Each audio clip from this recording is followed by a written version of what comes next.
Well, good morning.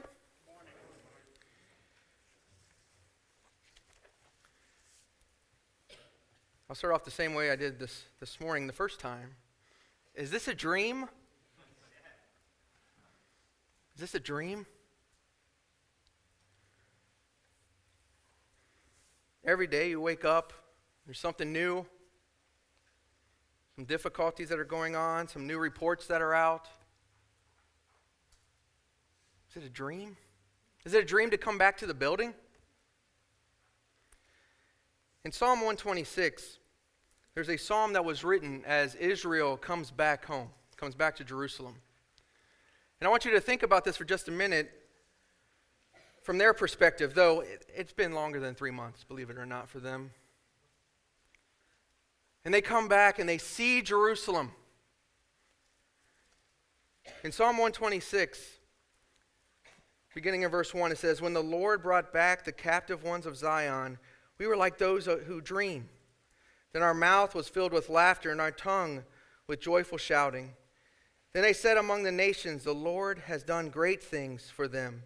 The Lord has done great things for us. We are glad." They were home.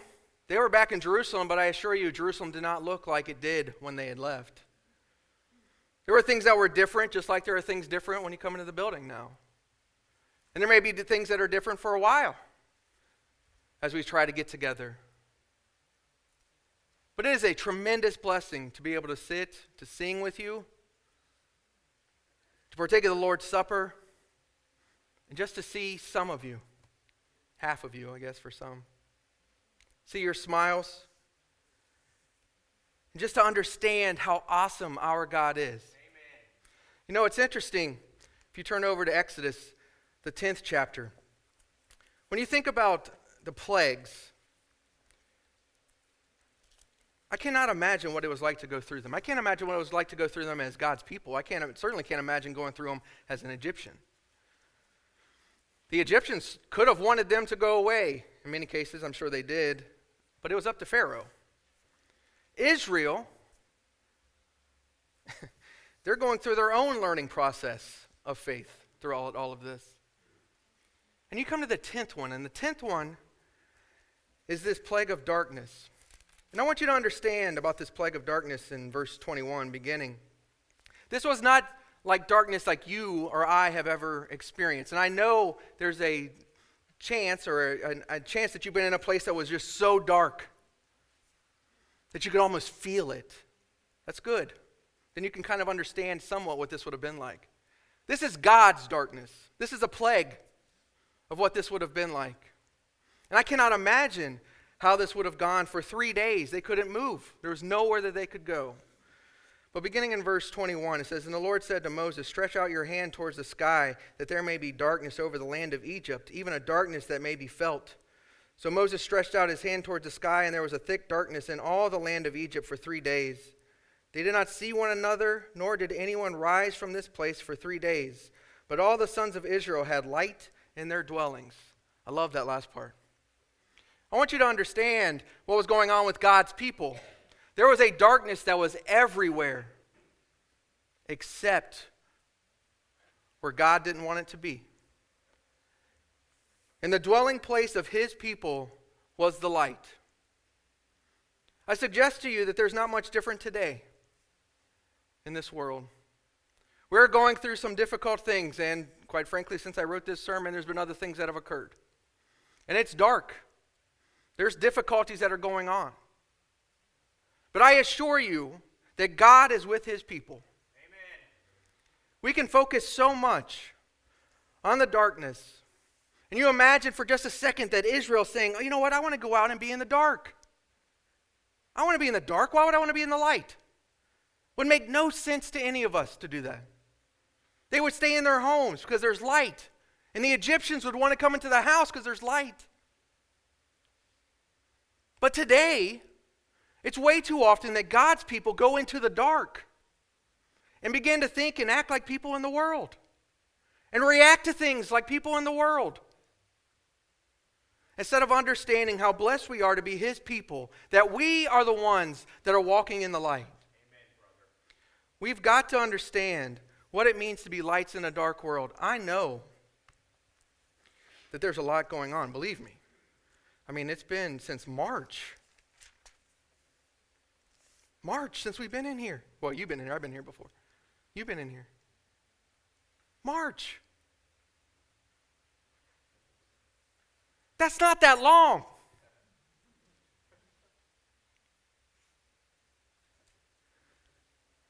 I want you to consider for just a moment, as we go forward over into Numbers, the 14th chapter with me, and just consider this.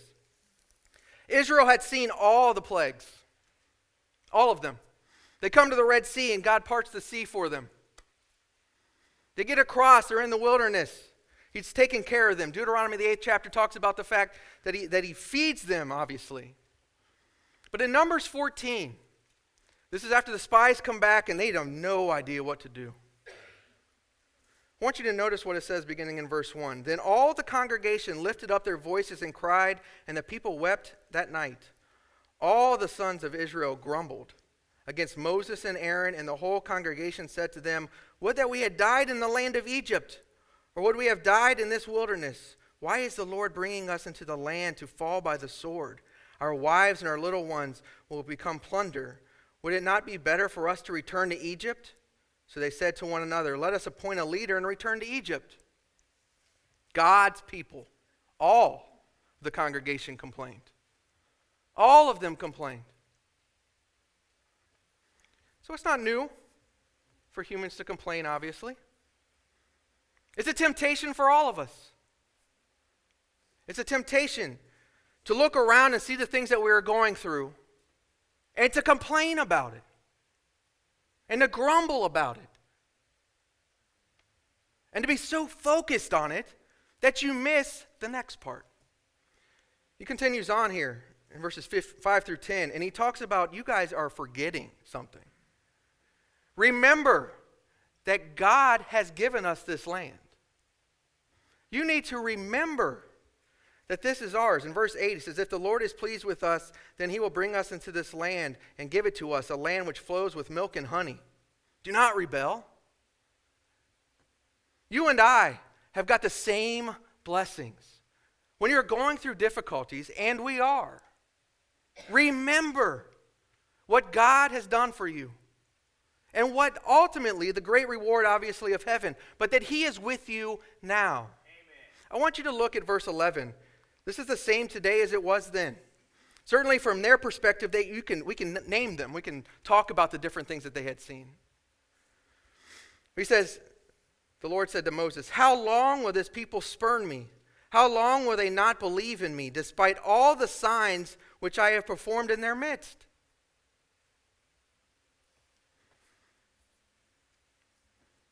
How many things does God have to do for us before we stop and see that he is going to be with us even in the darkest of situations?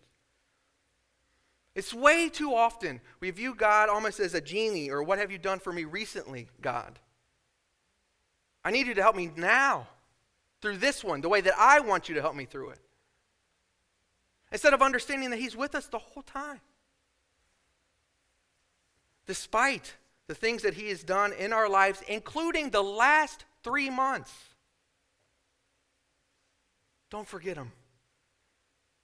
Don't look past them. I pray that you've been using this time wisely to get closer to the Almighty God. You've had time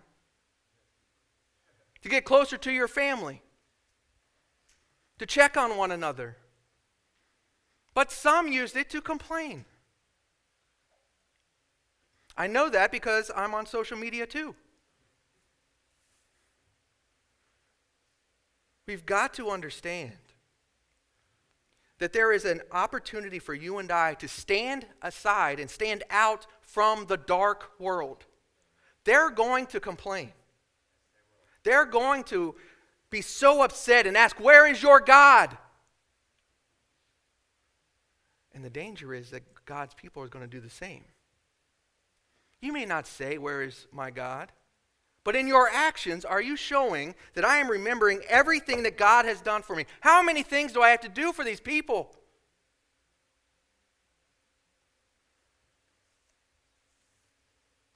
How many things? What do the people see when they look at us.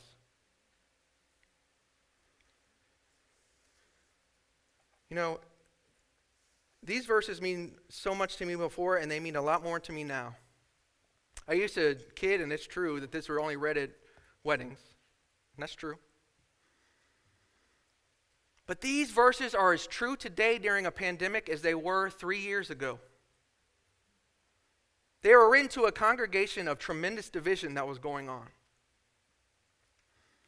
And there are people, believe it or not, even in this building that have different opinions on certain things. Believe it or not.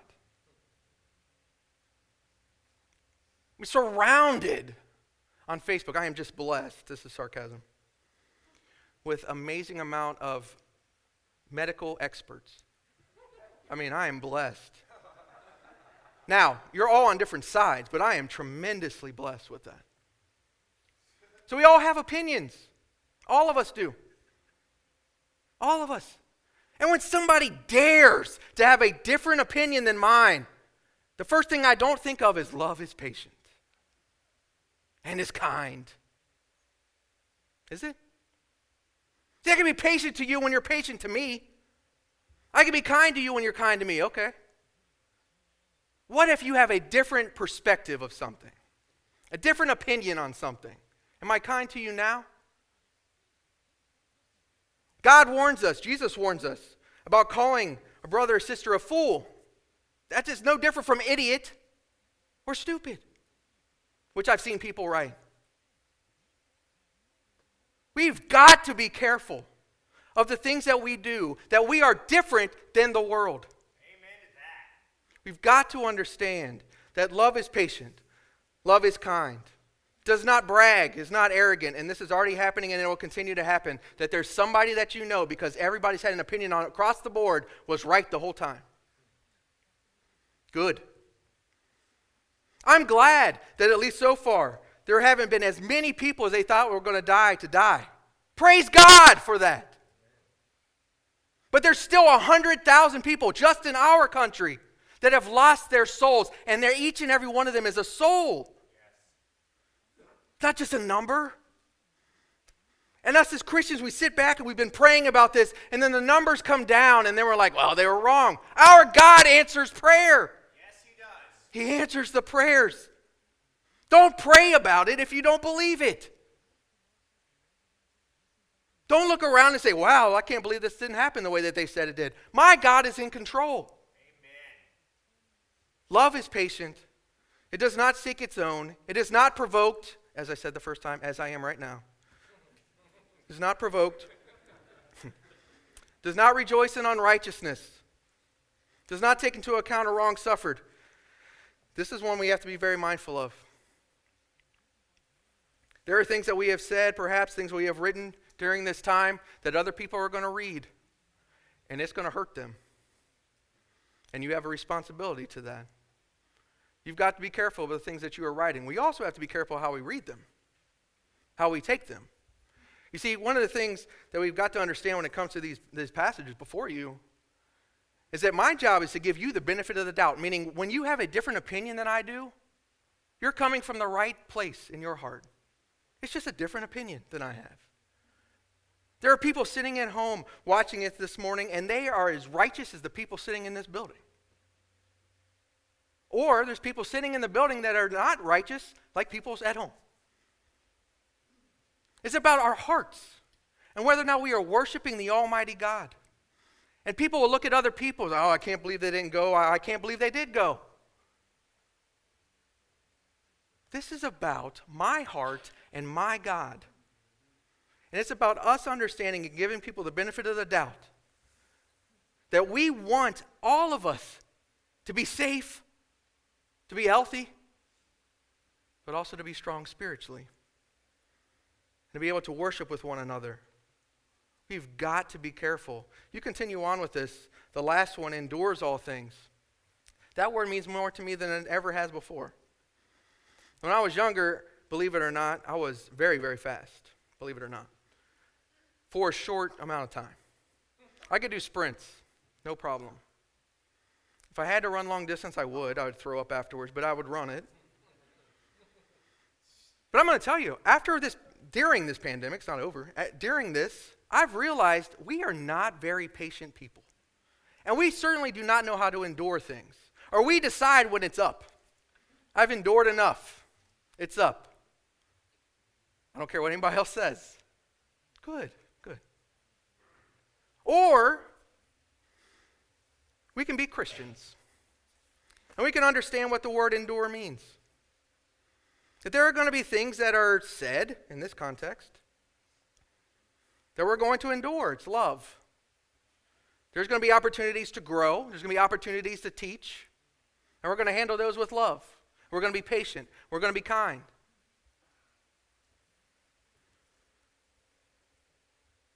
But we're going to understand what endurance means. Last year, we spent the whole year talking about Hebrews, the 12th chapter. Verses 1 and 2 talks about fixing our eyes on Jesus, but it says you need to run the race with endurance. That endurance is the same today as it was what it meant last year. It doesn't change just simply because your circumstances have changed, and they have. They have. Our responsibility is to run with endurance and to make sure that we are focusing on Jesus. Even through the difficulties, brethren, I am fascinated by how many people think we are the first ones to go through these things. It is amazing. I've gone back and read some things that have been written in 1918 through 20 of preachers and elders of how they were going to handle services then. They didn't turn on the live stream. But they had the same issue. Then they would meet, and then they may have to back off. Then they'd meet again, and we may have to also. We may. Hopefully not, but we may. But the whole time, our focus needs to be on God.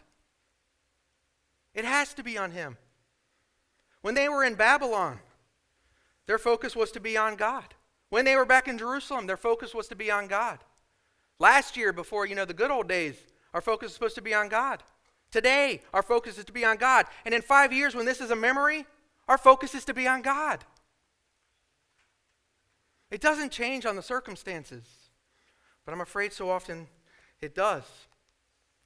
In John the 8th chapter in verse 12, our Savior says He is the light of the world. And I want you to imagine what this had to have been like for the Gentiles as we go forward, and the Jews in particular as He's talking. If they would have stopped and thought about the fact He said world as the Messiah instead of I'm the King of the Jews, or the light of the Jews in this case, they would have been so mad. And they were.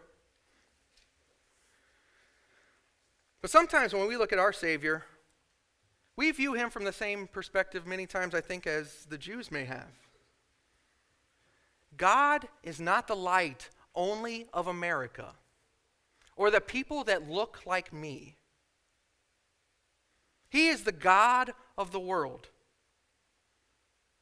He is the light for every created being that's ever been on this earth. He wanted to have a relationship with them. I don't pretend to understand everything that people have gone through, but I know who their Creator is. And I know that I can introduce them to Him.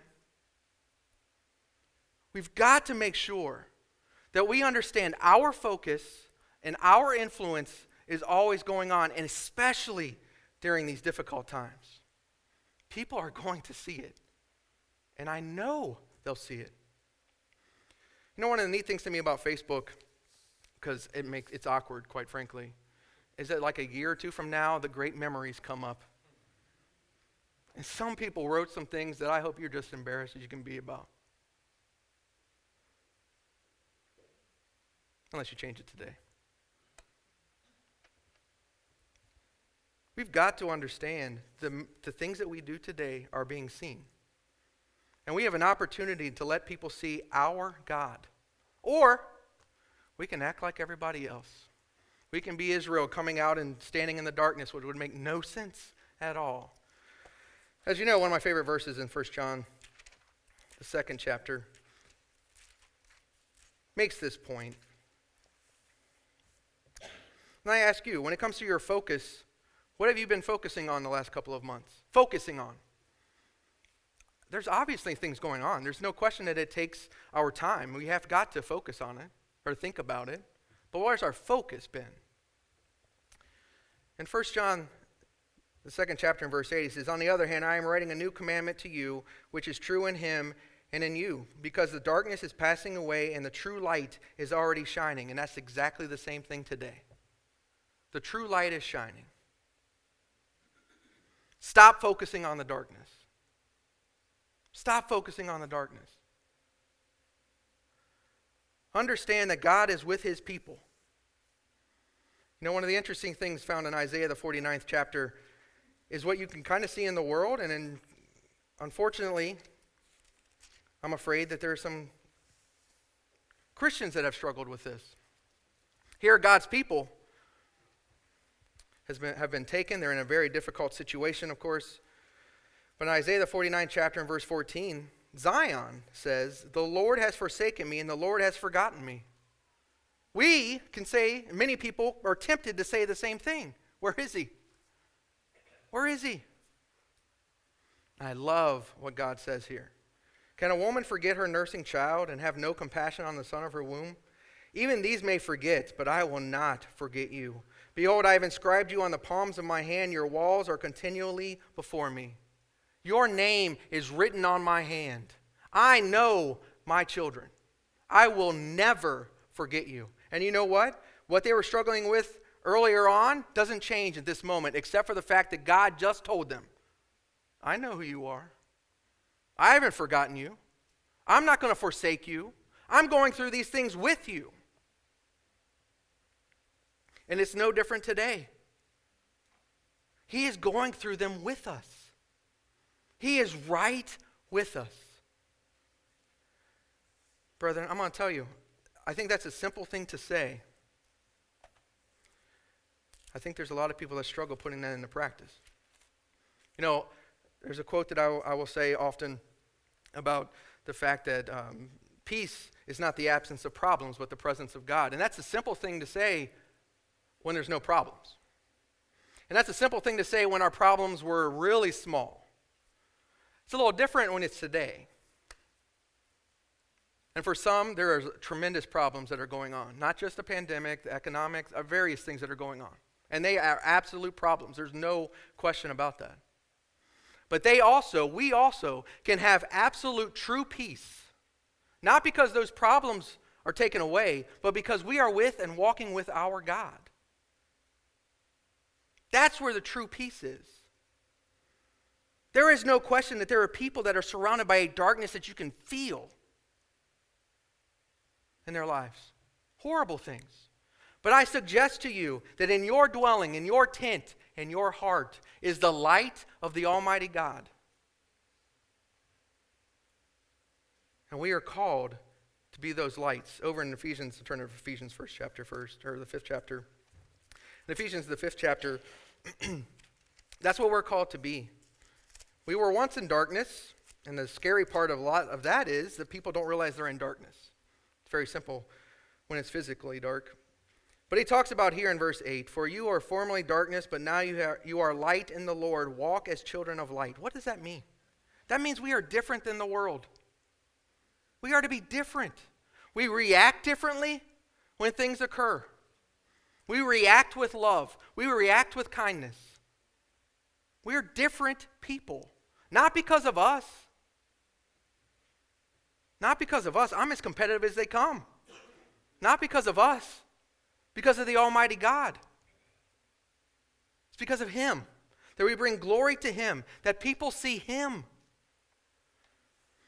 As we bring the lesson to the close, if you would turn to Matthew, the 5th chapter. In Matthew chapter 5,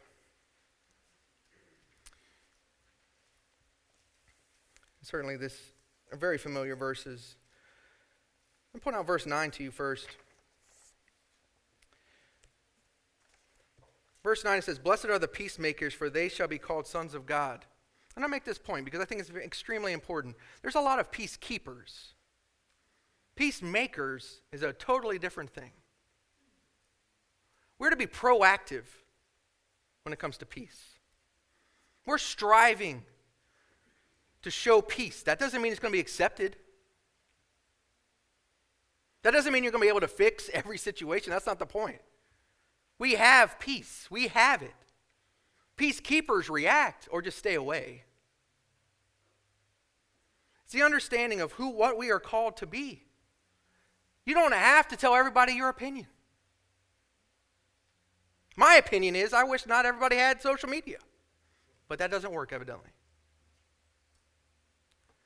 But you continue on here. It talks about the salt in verse 13. In verse 14, you are the light of the world. A city on a hill cannot be hidden, nor does anyone light a lampstand or lamp and put it under a basket, but on a lampstand, and it gives light to all who are in the house. Let your light shine before men in such a way that they may see your good works and glorify your Father who is in heaven. What is this life about? It's about glorifying my Father. It's not about being right all the time, except for the fact if I'm right with Him. It's to glorify Him. This is about my relationship with Him. How are you going to live through the things that you go through? You talk about endurance. Everybody did really, really well today. In a month, when we're still doing this, some people's endurance is going to be wavering. Because eventually you guys are going to come at 9. It's early. Then what? Then how's the endurance?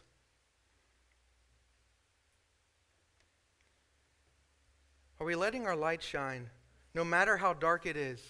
I've said this before. I'm afraid so often that people have their light on a dimmer switch. And when it gets a little too dark for them and a little uncomfortable, I'll turn that light down. And when I'm surrounded by Christians, turn that guy all the way up. Our light is to shine all the time. We are to be a city on a hill. So we bring the lesson to a close. I just want you to consider for just a minute what it must have been like for the people when they were coming back and going to Jerusalem to see that city. I can't imagine. It's one thing to come to the building. It's another thing to come in here and see everybody. It's another thing to understand that we're all in this together as a family. It's another thing to be able to encourage one another and to be there for one another. And then when our endurance starts wavering, that we can lean on one another, pray for one another. But I can't imagine what it was like when I see that city. And that's what it's supposed to be like when people see us. City on a hill. Not because they're seeing you. They're seeing Jesus Christ. They're seeing our Savior. There are people that need to be saved today just like they did yesterday, just like they did last year. Use the time, the influence that you have on people. Don't be like the world. Be like Christ. Be like the one that we profess to follow. If you need to obey the gospel, now's the time. Now is the time. There is nothing more important than your soul. Nothing. There is nothing more valuable than your soul to God and to me.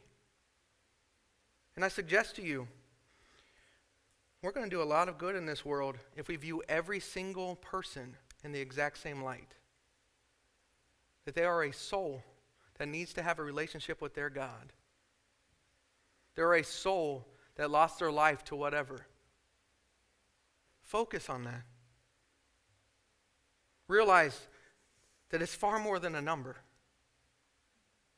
They were opportunities that you and I have to spread the gospel.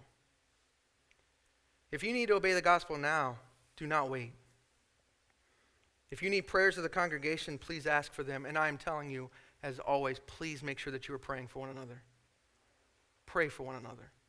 There is no doubt that the way that we're going to get through all of this is because of our relationship with Him. But if there's anything that we can do for you right now, I ask you to please come as we stand and sing.